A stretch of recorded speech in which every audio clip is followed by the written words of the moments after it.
This is Democracy Now!, democracynow.org, The War and Peace Report. I'm Amy Goodman. Diplomats from Russia, Iran, Turkey, and the United States are continuing a fifth round of Syria peace talks in Astana, Kazakhstan. Rami Khouri is still with us in part two of our conversation. He's professor of journalism and senior public policy fellow at the American University of Beirut, internationally syndicated columnist, non-resident senior fellow at the Harvard Kennedy School. Thanks so much for staying with us, Rami Khouri. Can you talk about what's happening in Syria right now? What's happening in Syria right now is the most complex, violent proxy war probably in the modern history of the world. You've got every possible fighting force and political identity group working against each other inside Syria, including very local groups, national groups in Syria, the government, opposition groups, Islamist fighters, groups like Al-Qaeda, regional powers, Iran, Saudi Arabia, Turkey and others, Israel gets involved, and international powers, the U.S. and the Russian, they're all in there fighting directly with their armies, with their jet planes. It's quite extraordinary, the free-for-all going on. And then you've got Kurdish groups and you've got Turkish groups. Then there's about 10 different battles going on simultaneously. And this is why it's so difficult to resolve this. This is the culmination of the last century of chaos in terms of national self-determination and state building in the Arab world, from the fall of the Ottoman Empire around World War I until now.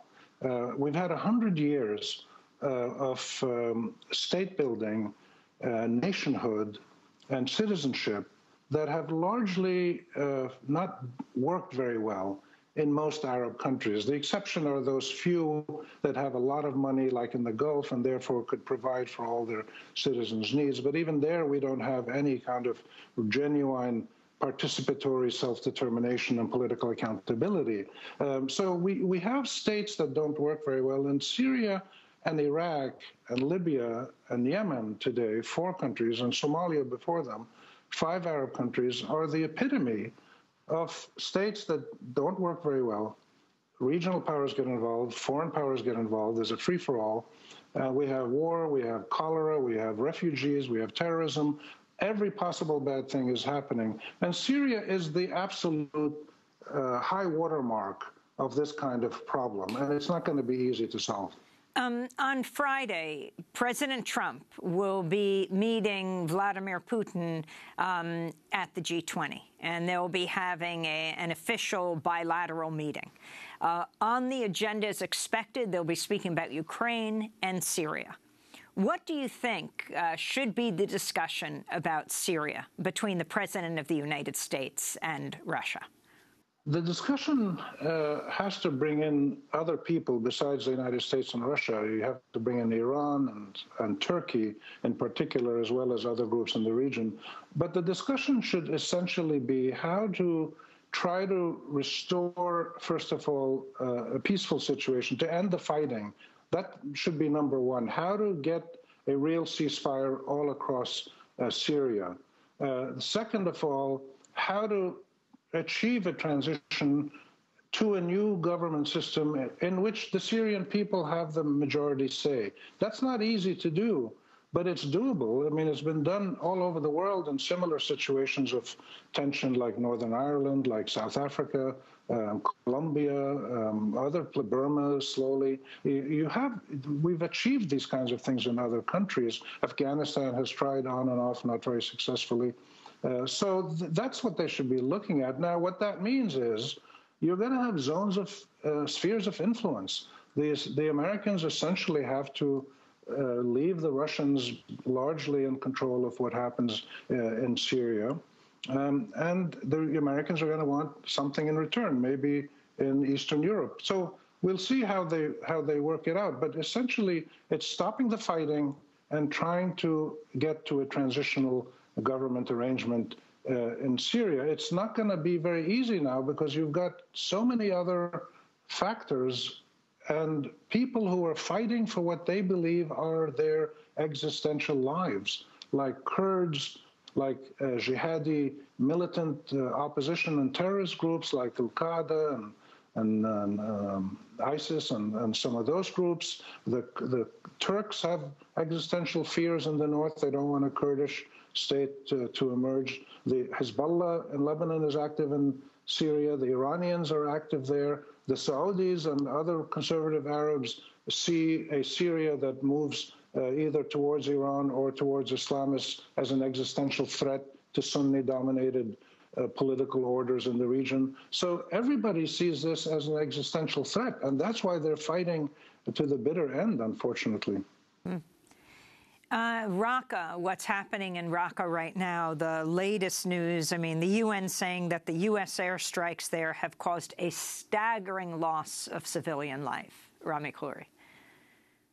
Well, U.S. airstrikes have caused staggering losses of civilian lives for the last 25 years, all over South Asia and the Middle East, under Obama, under Bush, under Clinton, and now under Trump. This is nothing new. What's different now is that the Americans are there with special forces on the ground as well. And what's different is you've got this free-for-all in North Syria. It's like a cafeteria food fight with the Turks, the Russians, the Iranians, Hezbollah, the Syrians, Al-Qaeda, ISIS, Kurdish groups, Syrian opposition groups, all fighting each other, shooting at each other, and sometimes shooting at friendly forces by mistake. So I think the fact that civilians are being killed is a terrible tragedy and a crime, but it's part of the warfare situation that exists. It's also an inevitable consequence of major foreign armies traveling halfway around the world to bomb local targets. Whether the Russians did it in Afghanistan, the Americans did it in Vietnam, the French did it in Algeria, the British did it in India. It doesn't matter who's doing the bombing and who's the target.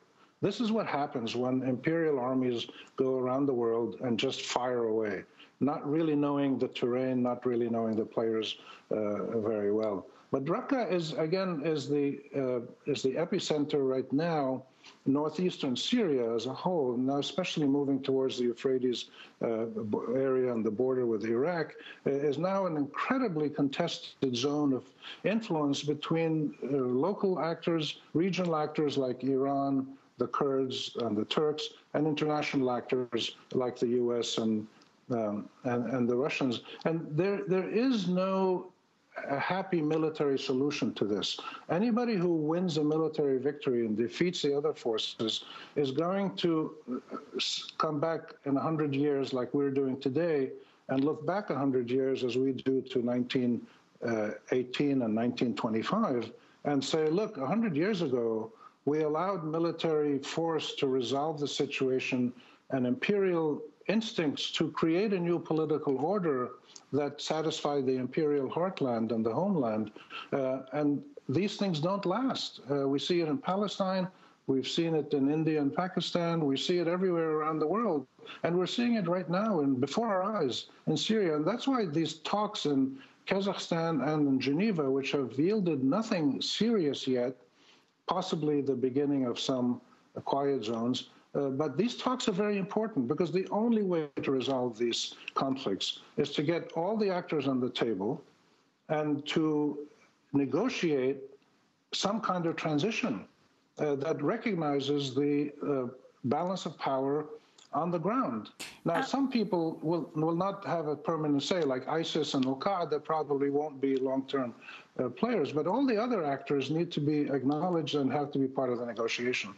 Let me ask you about the reports that the head of the so-called Islamic State, Abu Bakr al-Baghdadi, was killed in Raqqa. Iran has said this. The Russian deputy minister has said it's highly likely that Baghdadi was killed in a Russian Air Force strike on Raqqa on May 28th.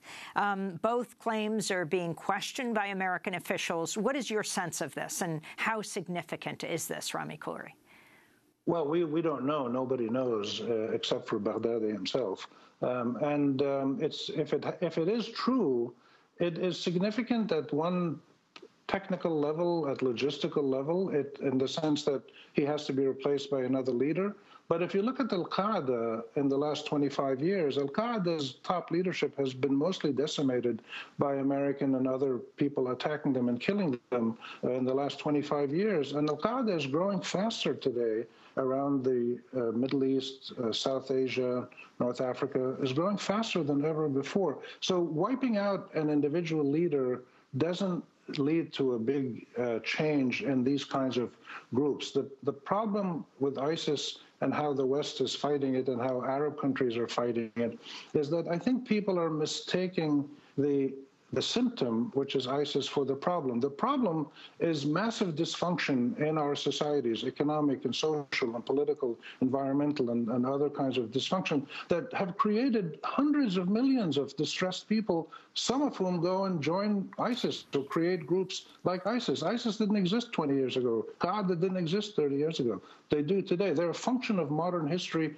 and dysfunction. And to defeat them, you have to hit them militarily in some cases, but you have to remove the underlying problems and dysfunctions that give rise to them. So killing Abu Bakr al-Baghdadi, which will happen eventually, I expect, and driving them out of Raqqa and Mosul, which is happening right now, doesn't do anything to the reality that there are 40 or 45 or 50% of young people in Arab primary and secondary schools across this region who are not learning anything. We know this from serious international studies. There's probably 50, 60 million young people in primary, secondary school age who are either not in school or who are in school and learning nothing and will drop out. And so you're going to get another 50 million people who don't know how to read and write, can't do anything with serious intellectual or rational capabilities and work-wise, and will have to go out and figure out how to get $2 or $3 a day, the equivalent in local currency, to just stay alive. And this kind of desperation is what is driving a lot of the stresses within Arab countries that have collapsed in places like Yemen and Libya and Syria and Iraq and other places, in Somalia. And it's also driving the corruption and the militarism and the slow fragmentation of some countries where the central state essentially falls away and power is redistributed among other groups, religious groups, tribal groups, ideological groups, military groups, criminal gangs, all kinds of groups, and many of them with foreign support. So that's the problem. So killing Abu Bakr al-Baghdadi does zero to that. In fact, it might make it even worse because some people who follow ISIS do so because they see it as the only group that is standing up for the rights of Sunni Muslims, which, of course, most Sunni Muslims think is ridiculous. Most Sunni Muslims think that ISIS is a criminal group. But some members who follow it see it as a protector of Sunni Muslims in the face of Shiite growth, in the face of foreign expansion. And by killing the leader of ISIS, you might even get more people who get more desperate and say, oh, they won't even let us have our own group to build our own society. And you might get more recruits coming in. So it's a really hard challenge. Defeating ISIS and what ISIS represents is a really difficult challenge because it requires addressing zillions of, not zillions, but actually in a book I'm writing now, I've identified about 60 different specific individual reasons why people in Arab countries look positively on, some people look positively on ISIS. It's a minority, probably around between 5 and 8% of people in the Arab world say they think positively of ISIS. You're talking about 30 million people out of 400 million Arabs. And that's the people who will admit that they like ISIS. There's others who might be sympathetic to it but won't tell that to a pollster. Rami Khouri, so there's the problem. Before we end, I wanted to ask you about Yemen. In part one of our conversation, we were talking about Saudi Arabia, Egypt, Bahrain, United Emirates now meeting in their diplomatic standoff in Cairo right now against Qatar. And I'm wondering two things about the situation overall, the horrendous situation where people are dying either from the U.S.-backed Saudi bombing campaign or the cholera that's come out of the just devastation of the infrastructure there. Last month, the Saudi King Salman deposed his nephew as crown prince and put in his son, who's in charge of what's happening in Yemen right now, Mohammed bin Salman bin Abdulaziz. Can you talk about the significance of this? Does this whole shift relate to the attack on Qatar right now? And ultimately, of course, the casualties, the enormous casualties, are the people of Yemen. Well, the change in leadership in Saudi Arabia started about 3 years ago when King Salman became king, and then he made his son the deputy crown prince, and Prince Mohammed bin Nayef was crown prince. That's been changed now, so his son Mohammed bin Salman is now the crown prince. That happened at a time when also in the United Arab Emirates, the crown prince essentially was taking over power. Unofficially, he was still crown prince because the president was quite ill and wasn't actually able to function very well. So you had new leaders in Saudi Arabia and the United Arab Emirates about 3-4 years ago started to take power. And they actually, to their credit, to be fair to them, they actually said that they were going to be more decisive and take action to protect their interests. They felt threatened by so many things going on in the region: wars, refugees, terrorism, the growth of Iranian power, the Americans pivoting to Asia, Muslim Brothers winning elections in different countries, even the presidential election in Egypt at one point. There was a lot of things going on in the region that scared the Emiratis and the Saudis, and they decided to take action. And one of the things they did was they launched this reckless, destructive war in Yemen. Recently, they've now taken this action against Qatar. These are two of several other things they've done, which is support militant groups around the region to get involved militarily in Libya. And there's other things that they have done, including trying to influence or buy off much of the media across the region, as well as many of the think tanks and research centers in Washington. So this is part of a process that has been going on for a few years. From the Saudi and Emirati perspective, they see this as in their self-interest. Most of the rest of the world finds that it's actually not a very constructive process. It's destructive. It's not leading to anything good. And in fact, it's counterproductive. One of the aims of the Saudis is to push back the Iranians. What they've done is given the Iranians much more influence in Qatar, in the Yemen, in Syria, and other places. So I think the Saudi policies have to be reassessed by the Saudis themselves. They need to look at what they've done, ask if it is actually in their best interests. If they've made mistakes, they should be mature enough to admit that and make corrections in the same way that, for instance, the United States changed its policy towards Iran and negotiated with Iran and came up with a pretty good agreement on nuclear issues in Iran that respected Iran's rights and respected the international concerns about Iran. So the Saudis, I think, need to take a lesson from the Americans about political maturity, about statecraft, about constructive diplomacy, and think again about what they're doing, because Yemen is going to have consequences for decades to come in terms of state building, poverty, economic development, refugeehood, terrorism. You've got huge pockets of control in Yemen now under Al-Qaeda. ISIS tried to set up shop, but Al-Qaeda beat them to it. And anyway, Al-Qaeda and ISIS might slowly merge into one bigger movement. We don't know what's going to happen. So, yes, there is a direct link between Yemen and the Qatari policies, and they're mostly negative. And the implications of the massive weapons sale, historic weapons sale from the United States under Trump to Saudi Arabia, well over $110 billion. And then even with the isolation of Qatar, though Trump first endorsed it, said he was responsible for it, then Rex Tillerson was pulling him back, the U.S. agreeing to sell $12 billion worth of U.S. manufactured F-15 fighter jets to Qatar. The level of weapons in the region. The United States' policy in the Middle East and South Asia has largely been anchored in militarism in the last 30 years or so, 35 years.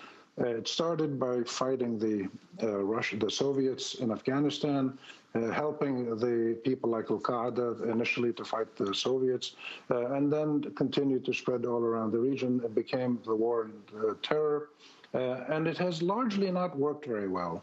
By and large, Islamist movements have continued to, peaceful Islamist movements like Muslim Brothers and others have expanded all around the Arab world and in many other countries. And militant terror groups like ISIS and Qaeda and a few others like them have also expanded, continue to expand in the areas.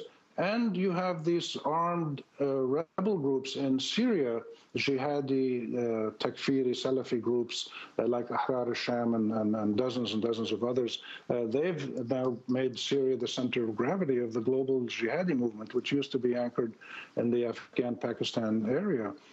So all of this is a consequence of the failure of an American-directed global war on terror, largely anchored in military responses without looking at the underlying socioeconomic, political, and human dignity drivers of the dysfunction and discontent in these societies that has caused so many of them to become so violent. Most of our societies were not like this 30 years ago, 40 years ago. If you had come to the Arab world in the 1960s, you didn't have these huge flows of refugees, except for the Palestinian refugees, of course. But the Israeli-Palestinian issue is a separate issue that has to be looked at separately, but also in relation to what's going on now. But you didn't have these refugee flows. You didn't have these terror movements all over the region. You didn't have crumbling governments. You had significant human development. Between the 40s and the 80s, the Arab world was a leader in human development, women's education, health systems. There was incredibly positive things going on all across our region. But starting about 30 years ago, which more or less coincides with the getting close to the end of the Cold War and then after the end of the Cold War, and this recent legacy of American-led military action as the primary policy response to the challenges of our region, this is what we have. And people in the Gulf countries that have a lot of money, they've spent several $1 trillion on arms over the last 30, 40 years. I mean, it's extraordinary what the Arab world has spent, and I don't know the exact figure, but it's massive amounts of money on armaments, which have not brought security or stability or social justice to our region. So there has to be a serious regional rethink by the people of our region about the patterns of the last 30, 40 years. And the United States, the Europeans, the Russians, external actors also need to be involved. Now you've got the Iranians and the Turks, two big regional powers who are militarily inside our countries. The Turks just opened a military base in Qatar, which they had agreed upon a while ago. There's all kinds of French, American, British bases all over the Gulf and the UAE and Saudi Arabia and Kuwait and other places. And the Iranians are in Syria and Iraq, very close with Hezbollah and Lebanon. So you've got all these external, powerful regional forces and global forces, physically, militarily based in Arab countries and actively engaged in military or political warfare. So it's in that context that one has to ask about American military sales. They might bring some jobs to people in Kansas and North Carolina, and God bless them, they should all have jobs in every one of those American states. But if selling armaments that are only going to create more tensions and warfare and refugees and broken states and terrorists in our region is going to be the policy prescription, then the majority of people in our region are going to say thanks but no thanks, and they're going to fight back. Now, this is exactly what's happening. And the story of the last 20, 25 years is the American government's policies in our region are neither feared nor respected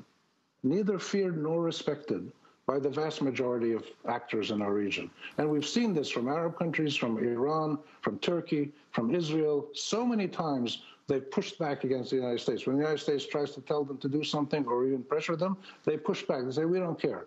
do what you want, attack us, occupy us, cut off our money, whatever. And so the United States is in a really, really difficult position as a consequence of its own poor policies going back about 30 years. And militarism is really the fulcrum of those poor policies that have to be seriously reconsidered. The super irony, the tragic super irony, is that the overwhelming majority of people in the Arab countries and Iran and Turkey and Israel all want to be close friends with the United States. They'd rather live like Americans live than like, say, Russians or Chinese live.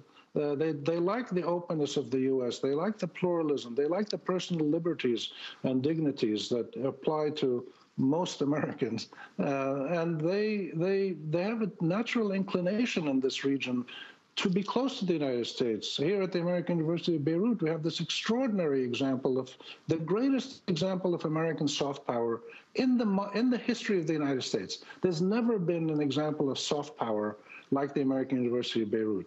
And the American University of Beirut has been copied all over the Middle East. There's American University of Kuwait, of Jordan, of Kurdistan, of Sharjah, of Cairo. There's American universities everywhere in the Middle East because people admire those values and they would like to emulate them.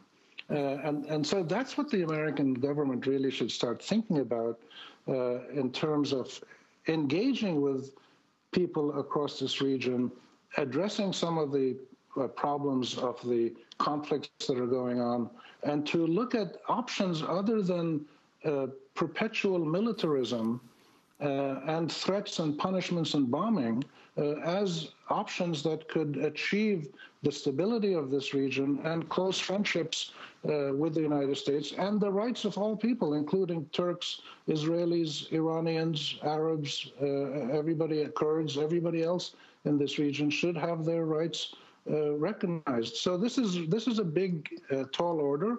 But it's doable. Americans can do this if they want.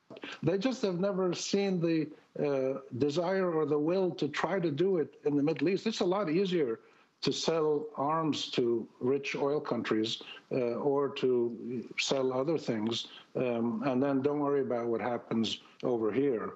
And because what happens over here essentially is a problem for the Middle East.